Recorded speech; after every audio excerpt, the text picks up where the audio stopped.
கடலூர் மாவட்டம் பெரிய கண்ணாடி கிராமத்தில் உள்ள பெருமாள் ஏரியில் மீன் பிடிப்பதற்காக வீசப்பட்ட வலையில் முதலை சிக்கிய சம்பவம் கிராம மக்களிடையே அதிர்ச்சியை ஏற்படுத்தி இருக்கிறது. கூடுதல் விவரங்களை நம்முடைய செய்தியாளர் மணிகண்டன் வழங்க நாம் கேட்கலாம். மணிகண்டன், மேலும் விவரம். ஷியாம், வணக்கம். மீன் பிடிப்பதற்காக வீசப்பட்ட வலையில் முதலை சிக்கியதால் குறிஞ்சிப்பாடி பகுதி பொதுமக்கள் மற்றும் விவசாயிகளிடையே பெரும் பரபரப்பையும் அச்சத்தையும் ஏற்படுத்தியுள்ளது.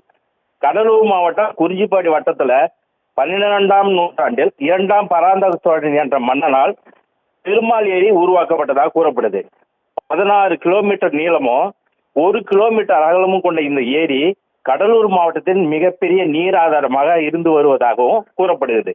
இந்த நிலையில வழக்கம் போல குறிஞ்சிப்பாடி அடுத்த பெரிய கண்ணாடி கிராமத்தை சார்ந்த சிவபால என்ற இளைஞர் நேற்று முன்தினம் ஏரியில் மீன் பிடிப்பதற்காக மீன் வலையினை விரித்து வந்ததாகவும் மறுநாள் காலையில மீன்பிடி வலையில் சிக்கியுள்ள மீன்களை சேகரிப்பதற்காக வலையினை இழுத்ததாக கூறப்படுது.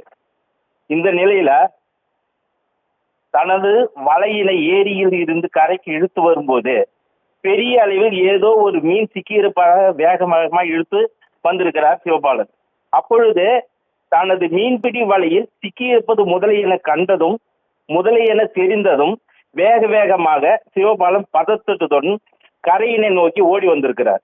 அதன் பிறகு கடலூர் மாவட்ட வன சரகர்களிடம் தகவல் தெரிவிக்கப்பட்டதாக கூறப்பட்ட நிலையில் அதைத் தொடர்ந்து வன சரகர்கள் முன்னிலை சுமார் 7 அடி நீளம் 100 கிலோ எடை கொண்ட பெண் முதலை இறந்த நிலை மீட்டுள்ளனர்.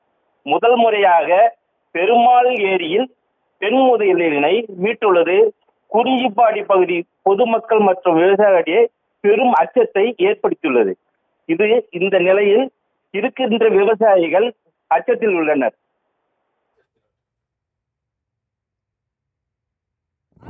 விரிவான விவரங்களுக்கு நன்றி மணிகண்டன்.